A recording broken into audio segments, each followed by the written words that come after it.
Hello नमस्कार दोस्तों, आप सबका एक बार फिर से स्वागत है आपके अपने चैनल बीबी एजुकेशन में।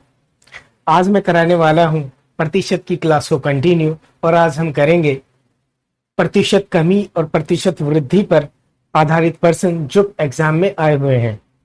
ठीक है, तो ज्यादा समय ना लेते हुए मैंने पीछे बोर्ड पे क्वेश्चन लिखा हुआ है, इसी को सॉल्व आउट करते हैं। ये एसएससी में, आरआरबी में कई बार पूछा जा चुका है। और सवाल है, एक वस्तु का दाम P% से बढ़ाया गया, बाद में यह नया दाम P% घटाया गया। यदि वस्तु का अंतिम मूल्य 1 रुपए हो तो आरंभ में मूल्य क्या था? ये हमारे चार ऑप्शंस। देखो, ऑप्शंस भी जब आरआरबी में आए तब भी ऐसे थे, एसएससी में जब ये पूछा गया तब भी ऐसे, ऑप्शन भी नहीं बदले इसके। ठीक है, देखो अब मैंने मानव वस्तु का मूल्य, मानव मूल्य शुरू में x था। ठीक है, अब देखो x को जब किसी भी चीज में वृद्धि हो तो 100 में से 100 में जोड़ देते हैं, तो क्या हुआ, बढ़ाया गया तो 100 प्लस p बटे प्रतिशत का 100, और फिर इसी बढ़े हुए दाम को घटा दिया गया तो 100 में से घटा दिया जितने परसेंट की वृद्धि हुई है P%, 100, और अंतिम मूल्य क्या था, 1 रुपए। ये क्वेश्चन में दिया है। अब देखो, एक फॉर्मूला होता है A² माइनस B² बराबर A प्लस बी और A माइनस बी। देखो A प्लस बी, इसे मैं A मान लू, इसे B, ये A ये B, तो बन गया ये वाला फॉर्मूला। तो मैं इसे लिख सकता हूं A 100 का स्क्वायर मतलब A का स्क्वायर माइनस P का स्क्वायर, और बटे में इस 100 का स्क्वायर, और बराबर है 1 के। अब x की वैल्यू जब मैं निकालूंगा तो क्या हो जाएगा, जब x की वैल्यू ये इधर जाएगा 10,000, और ये इधर जाके बट्टे में, तो 100 का स्क्वायर 10,000 माइनस P²। तो कितना इजी है, इसका ऑप्शन क्या है, डी हमारा उत्तर। बहुत ही आसान सा सवाल है, बस इसकी लैंग्वेज जो है तो ये। ठीक है, आइए देखते हैं अपना अगला सवाल। यदि किसी संख्या को 20% बढ़ाया जाता है और फिर 20% घटाया जाता है तो संख्या में कितने प्रतिशत की कमी या वृद्धि होगी?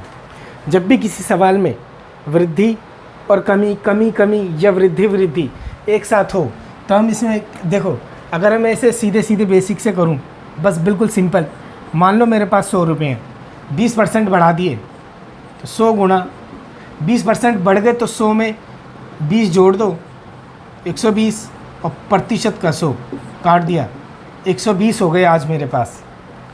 और अब बढ़े हुए में 80%, सॉरी 20% घटा दूं तो क्या हो जाएगा, 2 जीरो से 2 जीरो, 12 अट्ठे 96, तो मेरे पास कितने रुपए हुए अब, 96। तो कुल मिलाकर देखूं मैं 100 से 96 पे आ गया तो क्या हुआ, 4% की कमी।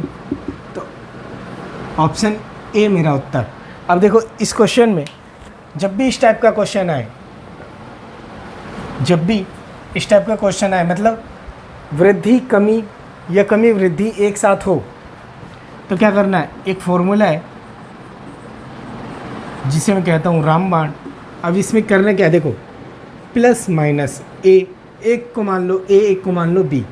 ठीक है, 1% को ए, दूसरी को बी, फिर प्लस माइनस बी, फिर प्लस माइनस ए इंटू बी बटे में 100।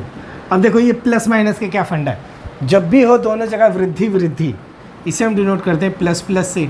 तो प्लस प्लस प्लस, ये वाला जो साइन है वो इन दोनों पे निर्भर करेगा। जब भी यहाँ वृद्धि वृद्धि दोनों को प्लस में, तो यहाँ प्लस आएगा, यहाँ माइनस, मतलब ये भी कमी ये भी कमी, तो यहाँ भी प्लस, यहाँ आएगा plus, plus plus plus plus minus plus, plus minus plus minus, यहाँ माइनस यहाँ प्लस, एक कमी एक वृद्धि तो माइनस। अब देखो क्वेश्चन में क्या दिया है, 20% बढ़ाया गया तो ये प्लस, माइनस 20% घटाया गया तो plus minus minus, 20 into 20, 2 zero से 2 जीरो कटी, ये कितना है माइनस के 4, और ये प्लस ये माइनस, तो ये कटा। जब भी माइनस में है तो होगी कमी, प्लस में है तो वृद्धि, और एक चीज़ और, जब भी वृद्धि और कमी का प्रतिशत बराबर दिया हो तो हमेशा होगी कमी। ठीक है, तो मेरा उत्तर क्या है, 4% की कमी मेरा उत्तर है। तो आइए देखते हैं अगला सवाल। दोस्तों देखते हैं अगला सवाल।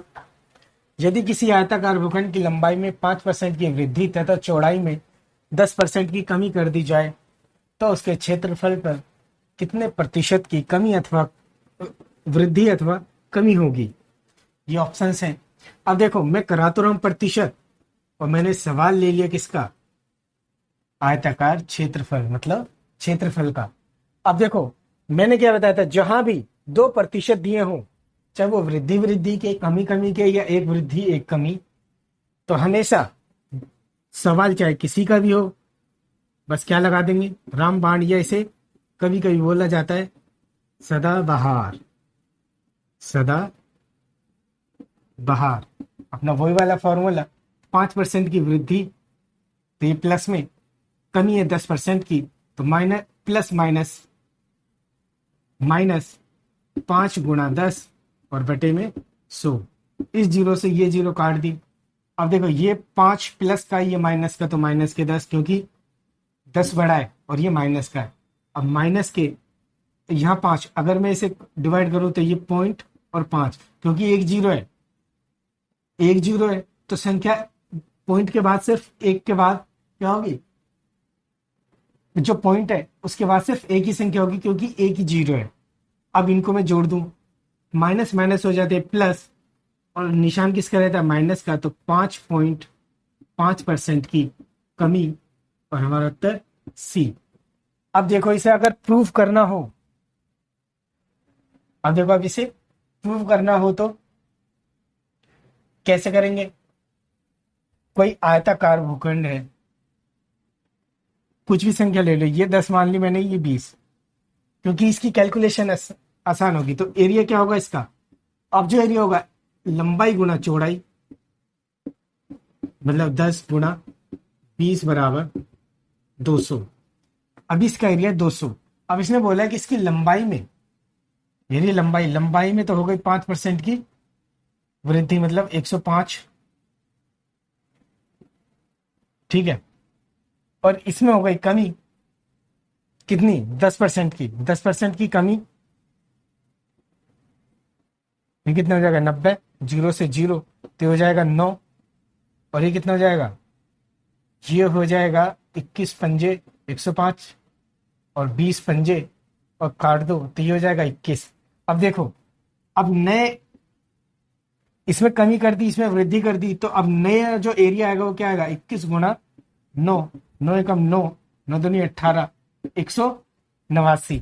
अब देखो, प्रतिशत निकालना है तो पहले थी कितनी, 200, अब कितनी हो गई, देखो कितनी कमी हुई, घटा दो, कितना कम हुआ है, ये हुआ है 11।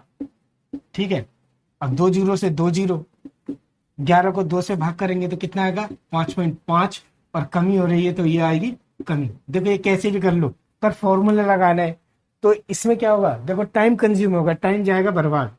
पहले इसका क्षेत्रफल निकालना है, फिर इसमें कमी करनी है, इसमें वृद्धि करनी है, फिर इसका क्षेत्रफल, फिर दोनों को घटाओ, जो अंतर आए वो ऊपर, बेस क्या है हमारा, मतलब जो पहले था वो 200, इसे करो। इसे ना करके बस एक लाइन में उत्तर अपना रामबाण लगा दो और उत्तर आएगा 5.5% की कमी। तो करते हैं अगला सवाल, बड़ा ही आसान है, एक लाइन में उत्तर। किसी आयताकार खेत की लंबाई में 50% की वृद्धि करने पर इसके क्षेत्रफल में कितने प्रतिशत की वृद्धि होगी।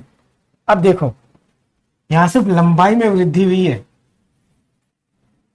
बच्चों वृद्धि हुई है इसमें हुई है, ये इतना ही है जो था पहले। ठीक है, जो इसकी चौड़ाई है वो उतनी ही है। ठीक है, अब हम क्या करेंगे, देखो 50% बढ़ा है, वृद्धि हुई है, तो प्लस 0, क्योंकि इसे बढ़ा रहे हैं, ये उतना ही है जितना, तो जब ना बढ़े ना घटे उसे 0 मान लो। ये प्लस तो 50 गुणा 0 बटे में 100, और ये कितना हो जाएगा, 50 में 0 जोड़े तो 50 ही रहेगा, प्लस किसी भी चीज की अगर गुणा 0 में कर दे तो कितना चाहता है 0, और 0 को 100 से करे कुछ भी नहीं आता, ठीक है, उसका वैल्यू 0, तो यहाँ वही 50, क्योंकि ये प्लस में 50% की वृद्धि, ऑप्शन ए उत्तर। ठीक है, जब भी एक चीज को बढ़ाए दूसरे को ना बढ़ाए तो उसे हम 0 मान लेंगे, इस टाइप से कर देंगे। ठीक है, अगर इसे प्रूव करना हो तो प्रूव करके देख लेना, अपने मन में कोई सी भी संख्या मान लेना, उससे 50% बढ़ा दो, दोनों को कुछ भी संख्या मान लो, उत्तर यही आएगा। ठीक है, देखते हैं अगला सवाल। तो करते हैं अगला सवाल। अगले सवाल का टाइप चेंज है प्रतिशत कमी वृद्धि पर ही आधारित। एक व्यक्ति की आय में 10% की कमी कर दी गई, उसकी कम की गई आय में कितने प्रतिशत की वृद्धि करें कि उसकी आय पहले जितनी हो जाए। जैसे मान लो आज उसे 100 रुपये मिलते हैं और 10% की कमी कर दी तो 90 रुपये मिलेंगे। अब इस 90 में, मतलब जो कम करी गई हुई है यही तो हुई है, अब कम करने के बाद 90, अब 90 में कितना प्रतिशत बढ़ाया जाए कि कितना हो जाए, दोबारा से 100 हो जाए। इस टाइप के जब भी सवाल आए तो वृद्धि, देखो बस यहां से देखना है, कमी तो कमी वाला लगाना है, वृद्धि तो वृद्धि प्रतिशत, 100 प्लस वृद्धि। ठीक है, 100 प्लस वृद्धि और गुणा कर दो 100 से, और जब कमी हो तो कमी का प्रतिशत 100 माइनस कमी, जो भी प्रतिशत दिए और गुणा कर दो 100 से। ठीक है, अब देखो 10% की कमी, ये वाला लगाना है। 10% की कमी 100 में से जितनी कमी हुई है 100 में से वो घटा दो 90, 0 से 0, 1/9 का मतलब 11 से ही 1/9% की वृद्धि करनी पड़ेगी। ये मैंने टेबल में भी लिखवाया था पहले पार्ट में। या फिर देखो 10/90 गुणा 100, कैसे भी कर लो वैल्यू यही आएगी। 0 से 0 काट दी, ऊपर आया 100 और 9 से भाग करेंगे तो 9 एकम 9, 9 एकम 9, क्योंकि देखो 9 एकम 9 हासिल, एक बचा, फिर 10, 9 एकम 9, और जो शेष बचता है वो ऊपर, जिससे भाग करते हैं वो नीचे। 11 सही 1/9% की वृद्धि। देखते हैं अगला सवाल। तेल के भाव में 25% वृद्धि होने पर एक गृहिणी तेल की खपत में कितने प्रतिशत कमी करे ताकि उसका खर्च ना बढ़े। देखो इसे ऐसे मान लो 1 किलो तेल वो 100 रुपए का लाती है। अब इसमें 25% की वृद्धि हो गई रेट में। ठीक है, अब इसमें 25% की वृद्धि हो गई। अब देखो, अब उसे तेल 100 रुपए का ही लेना है, क्योंकि देखो उसका खर्च ना बढ़े, उसे रुपए करने 100 ही खर्च, तो उसमें कमी किस में करेगी वो, इसमें। तो एक में वृद्धि हुई तो दूसरे में कमी करनी ही पड़ेगी। ठीक है, अब देखो, अब वृद्धि हुई है तो कौन सा लगाना है, ये वाला 25, ये वृद्धि हुई है और 100 में वृद्धि हुई जितनी हुई वो जोड़ दो 100 में, 125 काट दो, 25 से कम 25, 25 पंजे 125, 1/5 मतलब 20%। ये मैंने टेबल में कराया हुआ था। ठीक है, या फिर देखो ऐसे कर लो 125 गुणा 100, 25 से गया 5 बार में और ये जाएगा 20 बार में, कैसे भी कर लो आएगा वही। ठीक है, आइए देखते हैं अगला सवाल।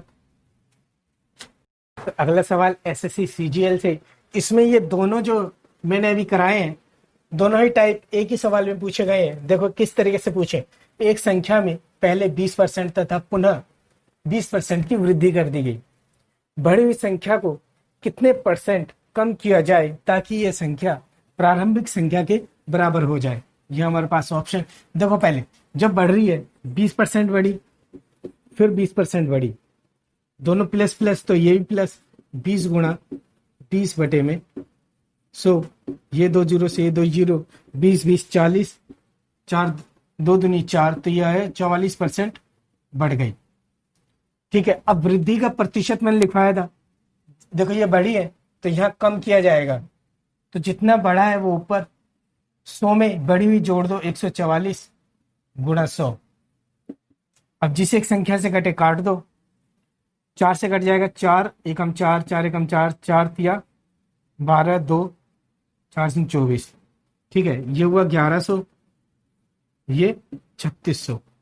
अब काट दो फिर 4 से, 9 चौक 36, 9 दून 9 चौक 36, 4 दूनी 8, और कितने जाए यहाँ बचा 3, 4 सत्ते 28, फिर 2 4 पंजे 20। अब देखो कितनी बार में, 9 तिया 27 और 3 किसमें, ये मैं पूरा काटूंगा, मैं यही छोड़ देता हूँ। ठीक है, जो भी, जब सारे ऑप्शंस अलग अलग संख्या में, अलग अलग नंबर हो सबके, पहली संख्या मिला लो बस, पहले आते ही उत्तर, और वहीं छोड़ दो, वही हमारा उत्तर। तो दोस्तों आज के लिए सिर्फ इतना ही, हम जल्दी मिलेंगे अगले पाठ में, तब तक के लिए नमस्कार।